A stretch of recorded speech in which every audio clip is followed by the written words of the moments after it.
Okay.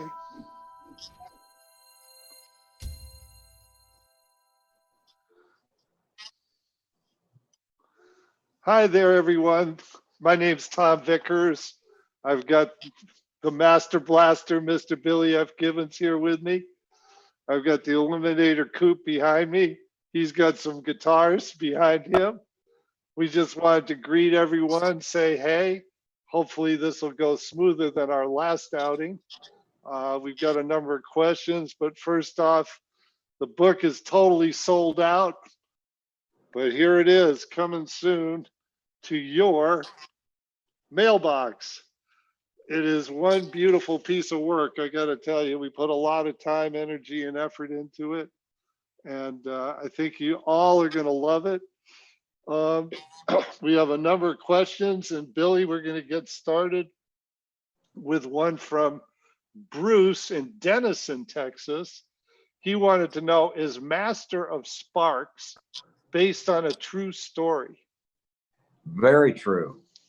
Master of Sparks, back in the day, right as ZZ Top was getting underway, I was hanging out with a buddy of mine, Rockin' Ray Bullock. We called him R&B Junior, and he had taken me out to a ranch outside of town down there in Texas, and they had a big stack of metal welding rods that were it was sucker gauge. It was what they connected to a windmill, and we bent them up and welded them into a place into a giant steel ball, rolled it up on the back of a pickup truck, strapped ourselves in, and went for a wild ride. So yes, it is true.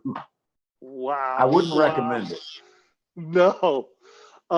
Here's one from David in Sterling, Mass. He wanted to know, I know you like to use light gauge guitar strings. What gauge do you prefer? Well, we've got them right here. The it's you can go on the website for Jimmy Dunlop Musical Products, and if you notice, it's the lightest gauge string available. They don't break. The alloy stretches nicely, and the tone of this particular string, I can highly recommend it. Go on and get yourself some Reverend Willie's Mexican Lottery Van guitar strings. 007, look out. Whoa.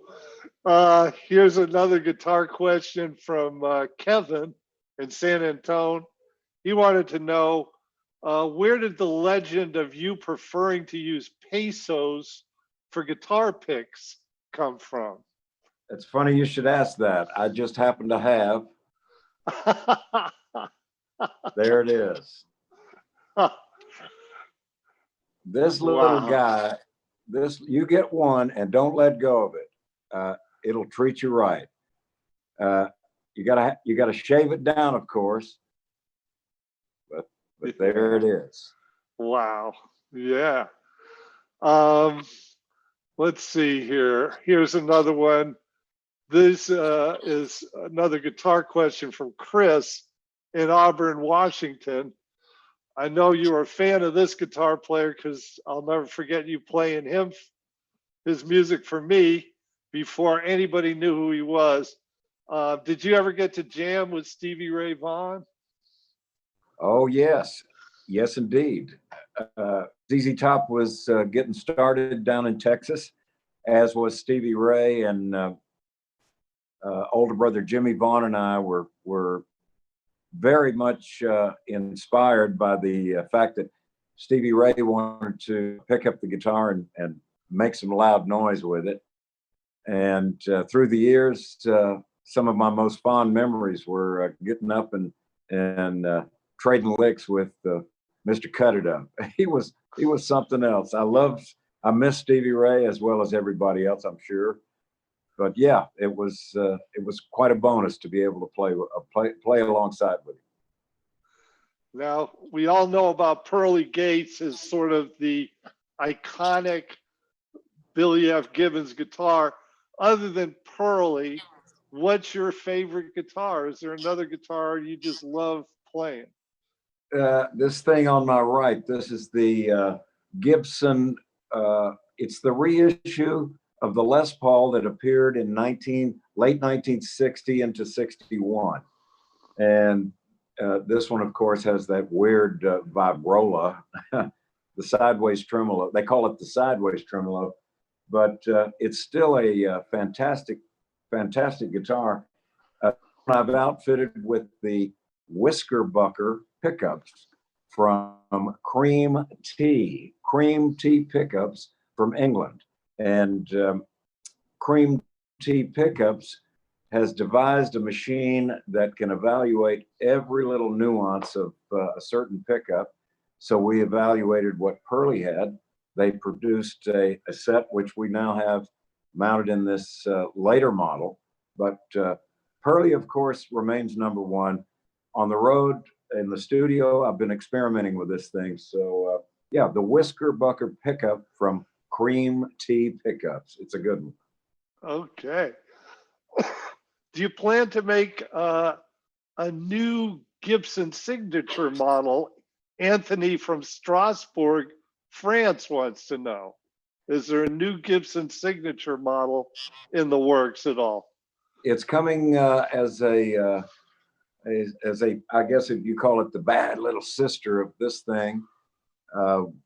We've, thanks to Bolin Guitars in Boise, Idaho, we were able to create a new version of this 1961 reissue. Gibson is going under kind of a resurgence, and they've asked to bring forth the BFG SG. So it's around the corner. It's going to happen. And here's another Gibson guitar question from Mitch in Elkton, Maryland. Will your extremely rare Gibson Moderne ever make a public appearance? Oh yeah, we got to drag that crazy thing out. I was informed just recently, a gentleman by the name of Ray Dietrich was hired by Ted McCarty at the Gibson factory when they were still operating out of Kalamazoo, Michigan. Ted McCarty went down to Detroit and found one of the automotive stylists. And with that meeting came not only the Moderne, but the Flying V and the Explorer. All three were created as an automotive exercise in guitar design. So yes, the Moderne that we've stumbled onto sounds great. We got to bring it out on stage as soon as we get back on the road. Look out, we're going to have it. We're going to be slamming it. All right. Now here's a question from William in Las Vegas, Nevada. What's your favorite riff? The riff that always puts you right in the zone as you play it. Well, there's several. Of course, it's no secret that we still enjoy playing LaGrange. We still enjoy playing Tush. And of course, if you listen to that first opening sequence in Just Got Paid, which is what I think everybody wants to do anyway. So let's play it again. Is there any particular part of the show when, I mean, my favorite is the turnaround in Jesus Left Chicago, you know, that accident that happened in the studio. Time stands still for me when you go from Just Got Paid into Jesus Left Chicago. Is there any other riff that like you just get whoa and just really feel it yourself when you're up there doing it? Well, as you know, we've stepped out into a kind of a solo thing, which was somewhat unexpected, but we've had a great success with a couple of solo records. The first one being Perfectamundo. That was created when we were invited to play the Havana Jazz Festival. But when you talk about riffs, sink your teeth into the Big Bad Blues. This one is loaded with some good stuff that I think it'll float your boat. Yeah. Now, here's a couple questions about guitarists that have inspired you. Who would you say is your guitar hero? who's the guy who gets you going? Most of it came from the early days of blues, and we could go on and on. The length of that list would take us an hour to complete. Muddy Waters, Howlin' Wolf, Albert King, Albert Collins, B.B. King, Freddie King, all of the King. Then, of course, when the blues were absolutely rescued by the British guys, then you've got another legion of players: Mick Taylor, Eric Clapton, Peter Green. I mean, these influences are long and wide. Yeah. Now I know you're in Joshua Tree right now, working up some new material. A lot of your fans love the fact that you and Jeff Beck are such good friends. And I know Jeff's played on one or two live performances as well as studio. Do you see any more work with Jeff Beck in your future? Of course, I was leaving Jeff as the crown jewel. Someone would say, "Okay, you're going in from the Bs now to the Kings, and what about the Jays?" There's Jimi Hendrix, of course. But let's not make no mistake, Jeff Beck is right up at the top of our list. We've worked together, starting back as ZZ Top was getting started. I had Jeff the year earlier, so we've been pals for quite some time. And Jeff Beck just celebrated his birthday, and I was able to reach him on the phone. I said, "Happy birthday, Jeff." And he said, "Well, yeah, that's the one thing." He said, "Let's get back to making some more music." So that's what we're going to do. Oh, that'd be great, man. Why don't you tell the fans a little bit about how you first met Jeff Beck? We were starting out on a tour. Of course, this was pre-ZZ Top. This was Moving Sidewalks. And Jeff was coming down to the USA. It was one of the first excursions with the Jeff Beck group. And that first record, Truth, featured Rod Stewart on vocals, Ronnie Wood was on bass, Mickey Waller on drums, Nicky Hopkins on piano, and of course, Jeff Beck was leading the troops with that fine work he did on that crazy guitar. And that was the summer of 1968. That's when we first crossed paths. And it's been uphill ever since, and we're loving to roll that rock along. Now, wasn't there a story about his equipment got stolen and he needed some amps? And why don't you relay that story a little bit? Yeah, well, Jeff came down through Texas, and he wound up needing a ride to go from Houston, Texas to Dallas, Texas. And as it turned out, we had spare room in the Moving Sidewalks truck, and we rolled it over. And of course, we were all too happy to drag Jeff up to Big D and let him to set it up. That was really something unexpected, but again, that was a moment that bonded us forever. Yeah. Now we got a couple car questions. We got a lot of guitar fans on the chat, but we have a couple car freaks. Yeah. One, Andrew from Lula, Georgia, wanted to know, what was the first hot rod that you ever purchased and restored? Was it this baby back here, or was it? That's the one. This is the first one. You're looking at the Queen. Wow. And you know, if you'll dig deep into the new revised edition here, right there on the cover is the bad little sister to the Eliminator. This one's called the Whiskey Runner. Yeah. Same year, 1934, and it's going to be a runner. Jimmy Shine at the Jimmy Shine Speed Shop out in Southern California. He's over in Orange, California, right next to the old orange groves. And we're putting the finishing touches on the Whiskey Runner as we speak. In fact, I'll be leaving the desert here shortly to make way to see what the next step is to bring Whiskey Runner to the asphalt. Jimmy likes to go fast, so do I. Yeah. Now, how many cars would you say you own? That's a good question. The answer is question. The ones running. How many are running? Yeah. Now, of all the ones you own, Brian from Upland, California, wanted to know what's your favorite classic car? We've got a 1969 Cadillac convertible. It's triple black, black top, black seats, black paint job. We lowered it slightly to make it get that mean, lean stance.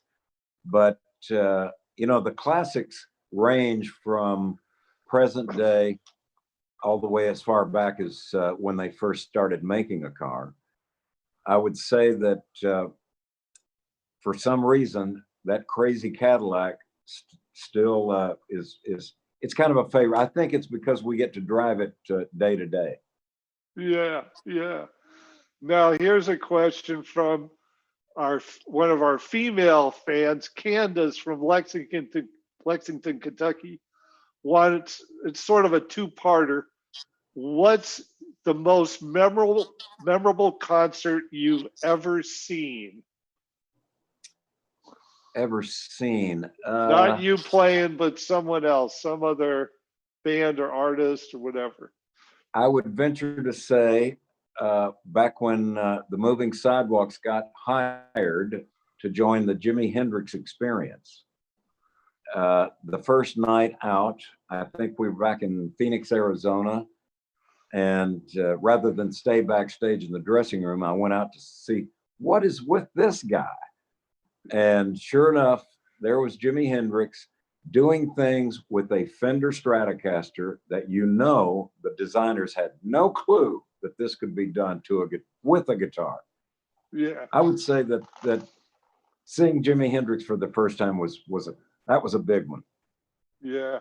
And then the other part of Candace's question is, what's the most memorable concert that you yourself have played? There's two. It was the night we unveiled Dusty singing Tush. The second night was when we launched into LaGrange. And get ready, we're going to go back to Las Vegas, Nevada with a ZZ Top show at the Venetian, and we're going to play Viva Las Vegas. That may be the next one. Yeah. Now, you've had a long, successful career. Jack from Galesburg, Illinois wants to know, which decade do you have the best memories of success and why? 70s, 80s, 90s, 1000s? What was the best? That's a broad spectrum, and it's a very good question. You know, ZZ Top started at the end of 1969, and through the 70s, we were kind of getting our feet on the ground. The 80s brought about MTV. And if you think I'm kidding about that period, just go check out Give Me All Your Lovin', Sharp Dressed Man and Legs. You could see that little red car that's behind you, sir. Yeah, and you'll know why it stands tall. Right. So would you say the 80s would be your favorite memories of, you know, the videos, the tours, the cars, the hot girls, all of that?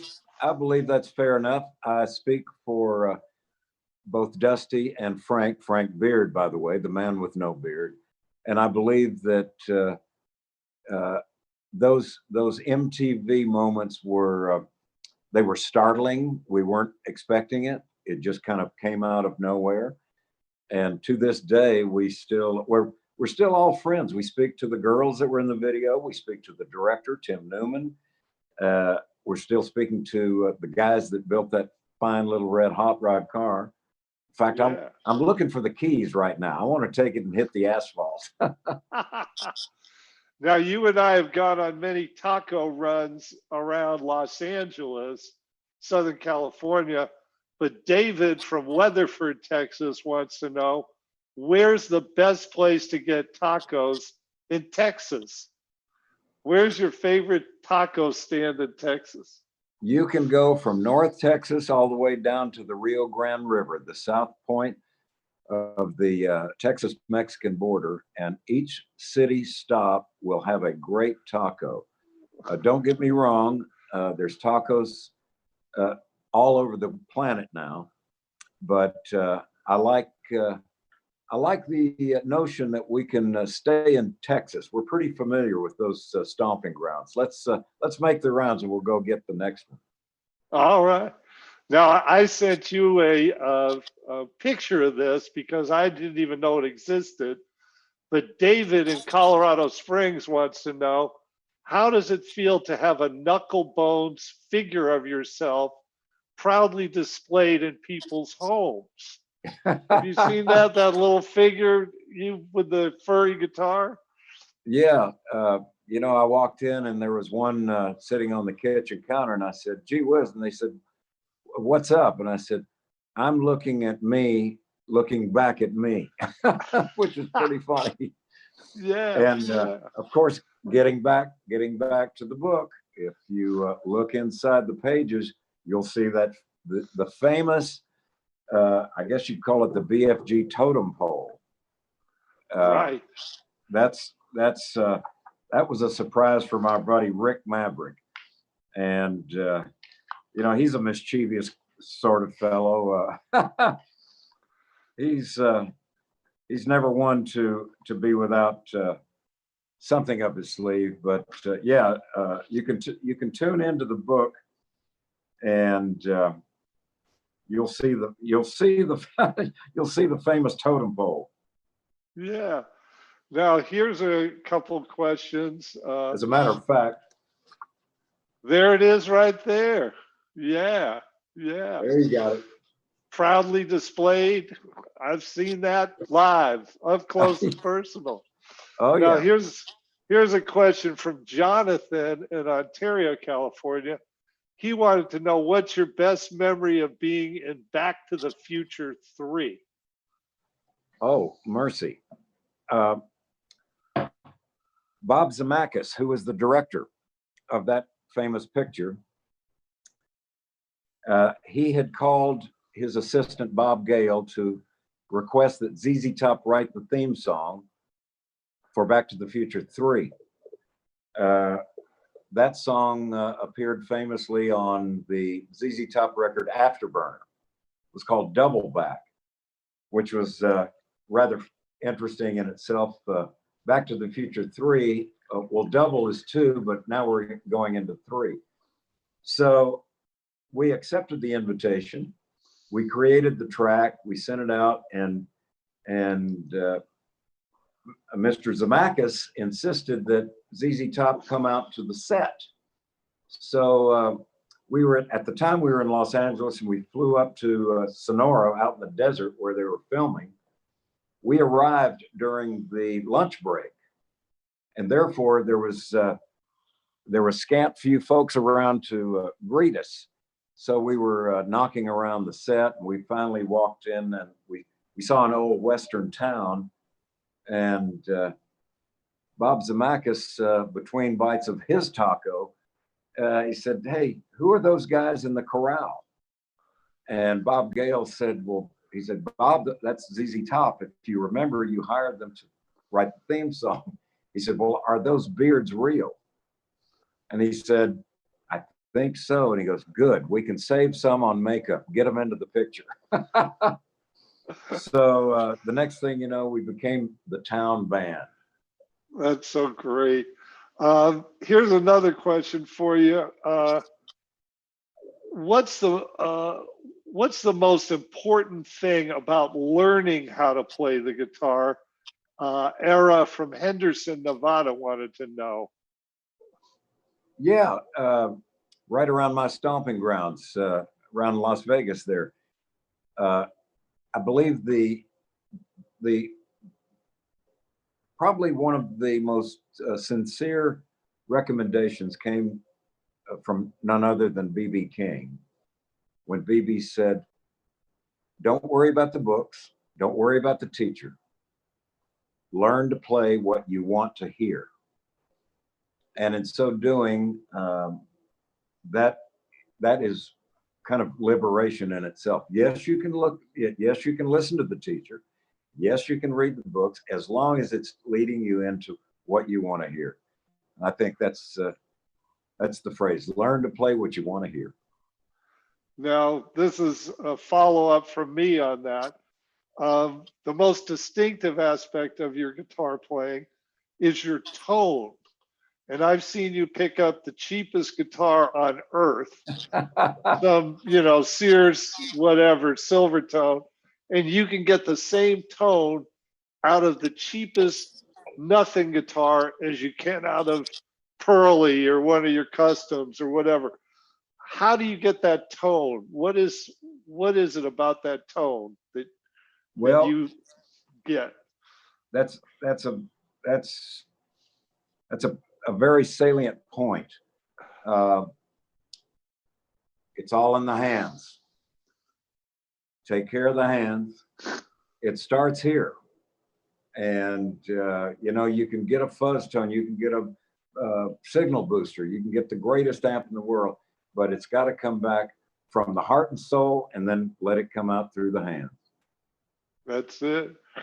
Now, let's see here. Here's a question from Eric in Mount Prospect, Illinois. You've got a lot of friends in the biker community, in the motorcycle community. Cool. He wanted to know, how much do you love playing the Sturgis, South Dakota motorcycle rally? And what's your personal favorite motorcycle?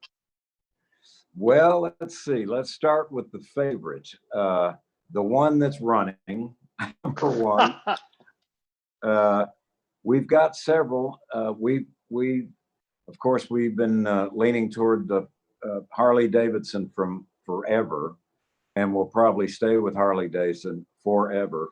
As a matter of fact, deep inside the book, once again, you're going to find the CadZZilla, which is a very interesting bike that started out as a gift from Harley Davidson that we took to Jimmy Shine at the Shine Speech out in Pomona, California, in Orange, California.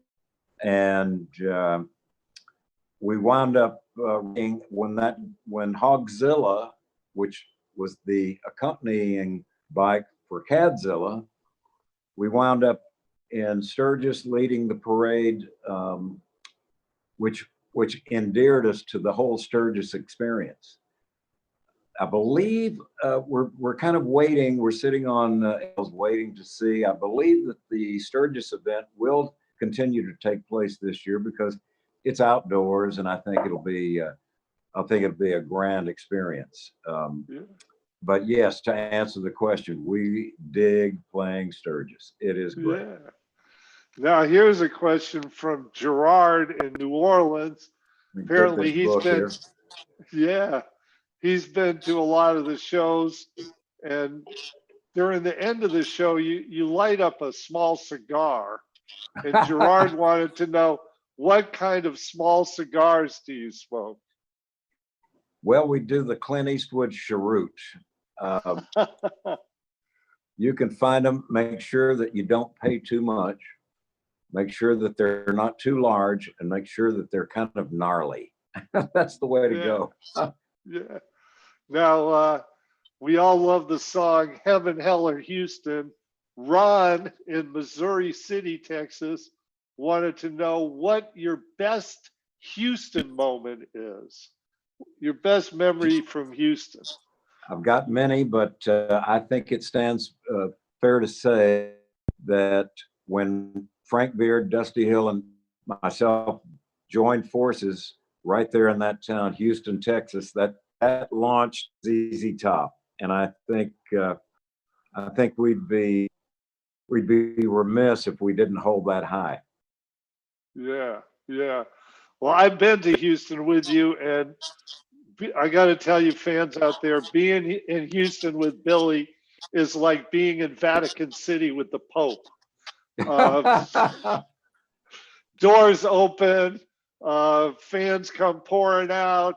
He knows every taco stand, burrito stand, barbecue joint, you name it, he knows it, and they know him. He's like the unofficial mayor of Houston, and unfortunately, I never get to see you play live in Houston. But one of these days, I'm gonna have to get down there for one of those. You know? Oh, that's a wild one for sure. Yeah, yeah. Here's another question from Bradley in Strandbane in the UK. He wanted to know, what is your favorite memory from your childhood? I was just recently speaking with a friend of mine that asked me to recount the first car that I had recollection of. And as a youngster, small enough to be standing in the front seat, looking through the windscreen late at night. And as we waited for the light to change, in front of us was a 1949 Mercury with a top that was chopped. The car was low slung on the ground.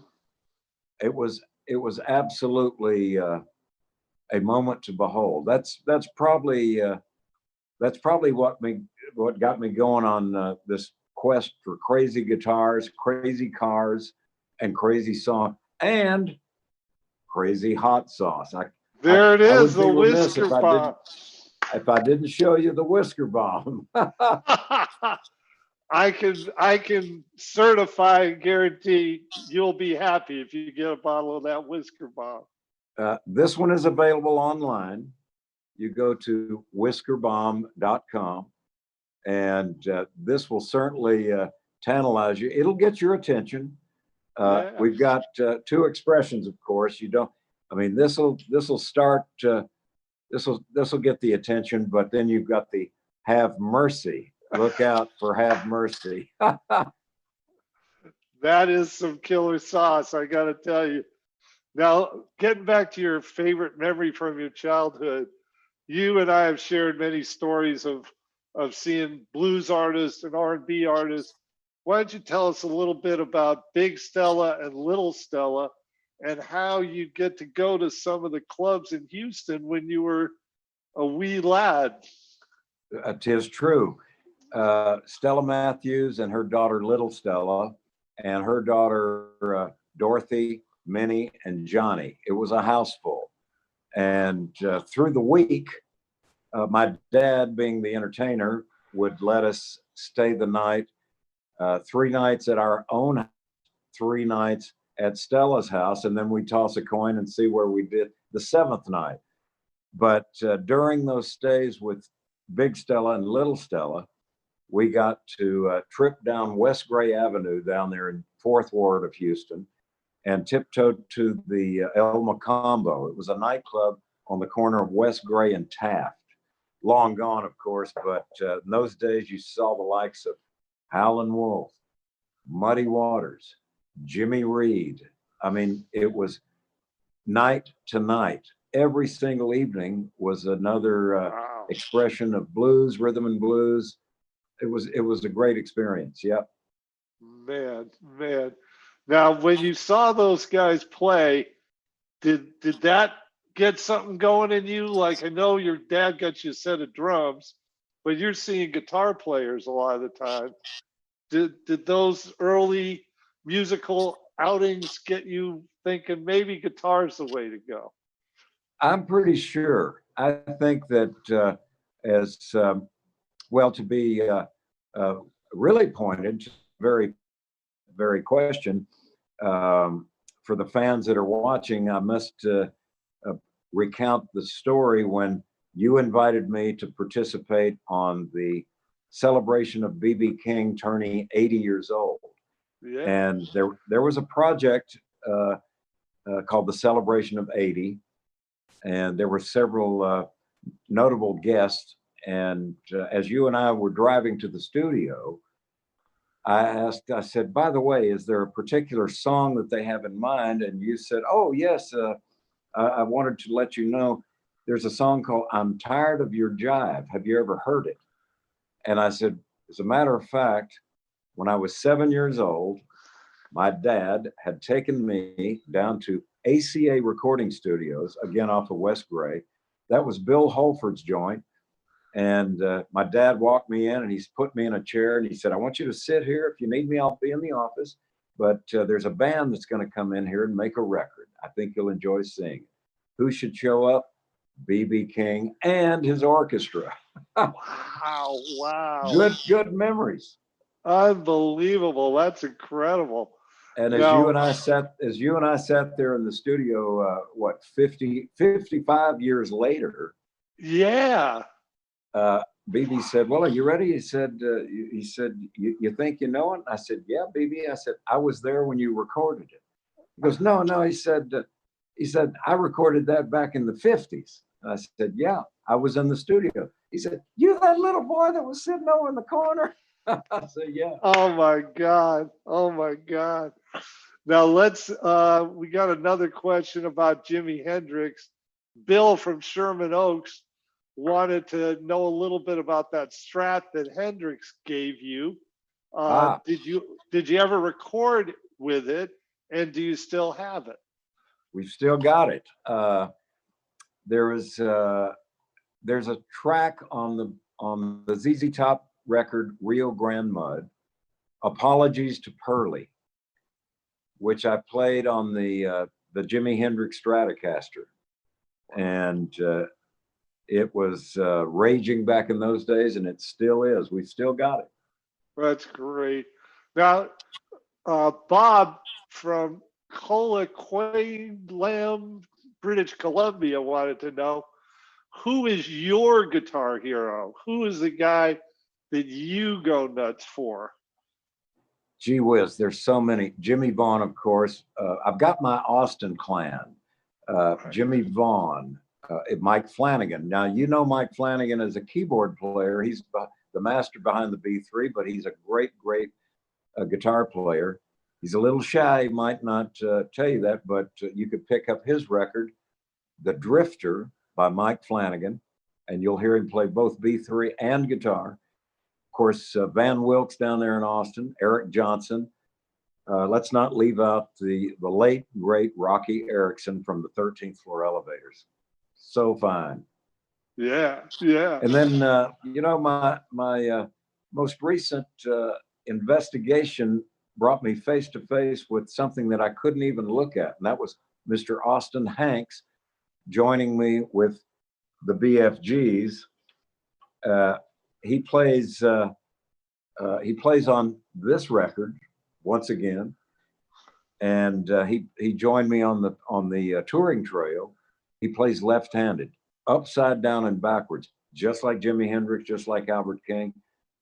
I mean, it's one thing to stand beside him and listen to it. You just don't want to look at it because it'll make you dizzy. Yeah. Now, somebody else wanted to know, and I'm trying to find who. When you're out on tour, you've had a number of high visibility bands open for you. Is there any band that you would say is your favorite opener that you really, they bring it and they get the crowd all lathered up? So when you guys come out, it's like, whoa. There's two. Of recent, we joined Thomas Tull and his group, along with a young fellow named Tyler Bryant.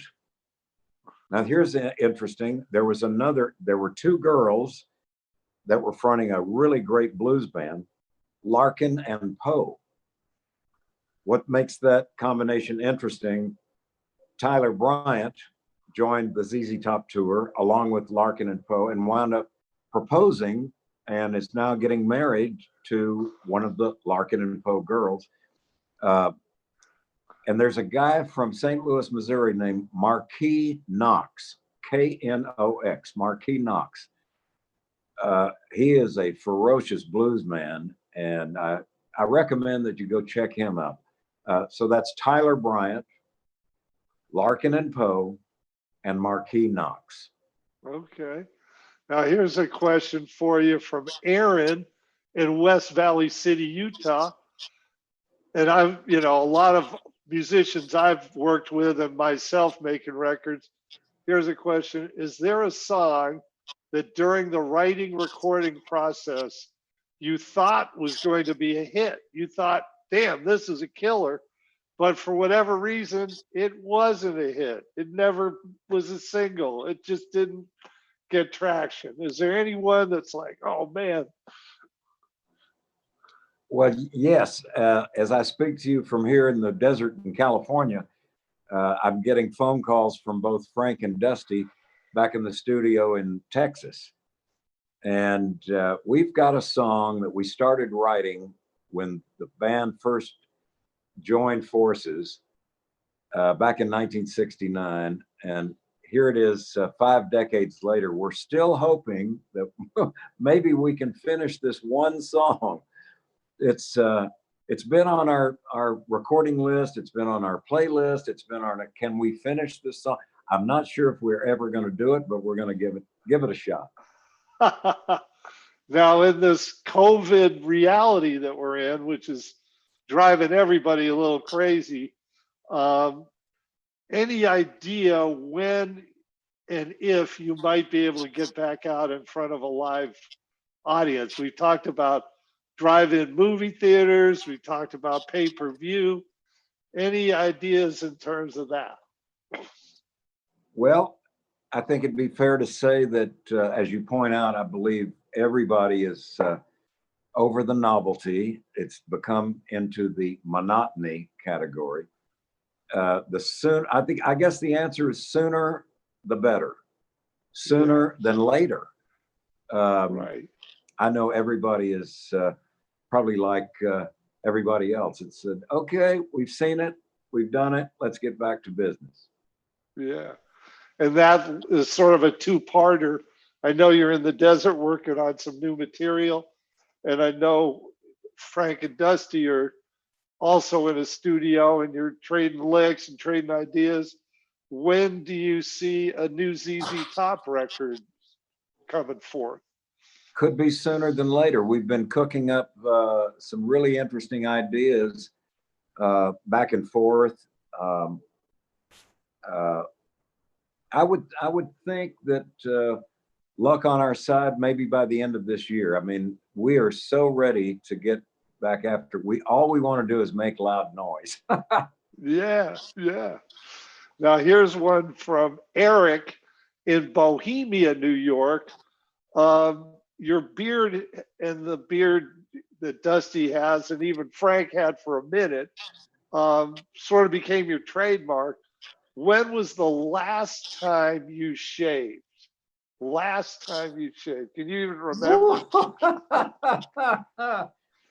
Now there's a stretch if there ever was one.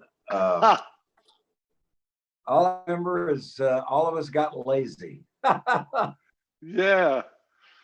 That's gotta go way back. Probably back into the 60s even, because I've seen pictures of you in that era. Even when you were with Jimi Hendrix, you had a little beard working. So That's right.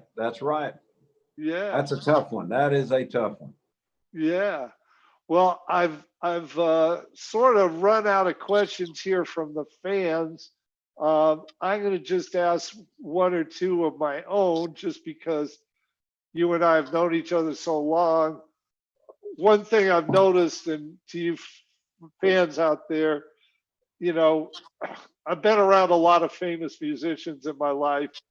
This guy's the most famous, but a lot of musicians and a lot of famous people, when the fan comes up with can you sign my autograph or can I take a selfie? They run and hide. They go, oh, I'm busy. I can't be bothered. What is it about the fans and your interaction with them that you enjoy the most?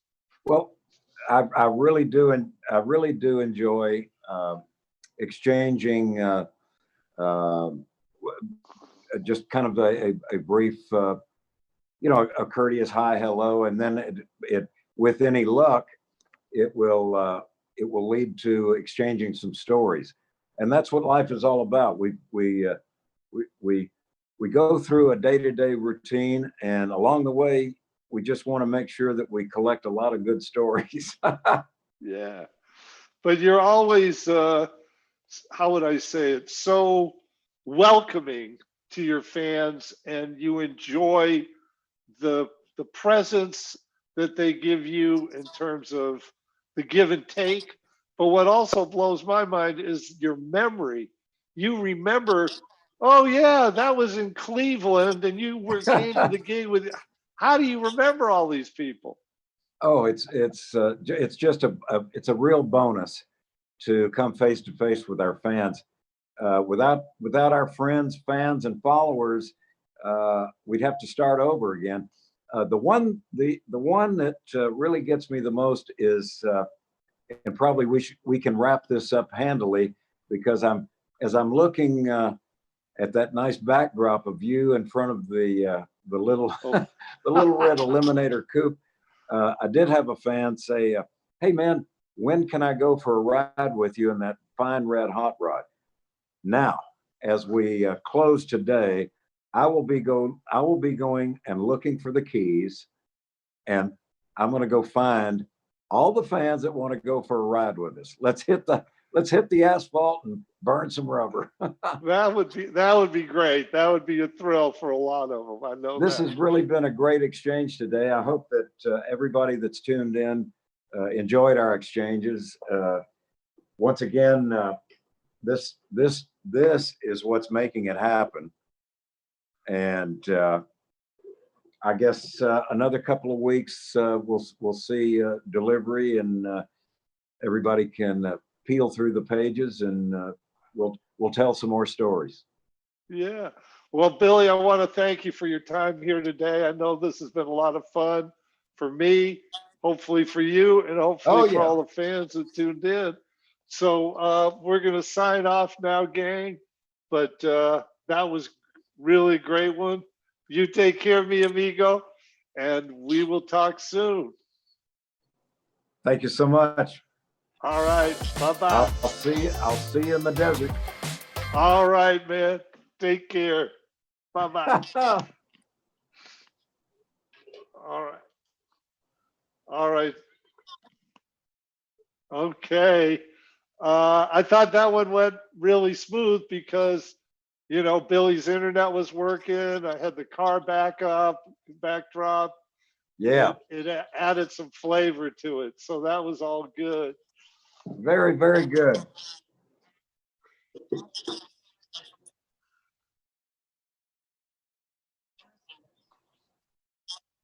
Okay.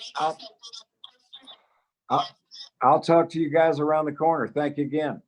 All right, Billy. I'll wrap at you later. You take care, man. Okay, later. See you. All right. And Lauren, you take care. And thanks again for all your help on this. All right. You too. Thanks again, Lauren. Bye-bye.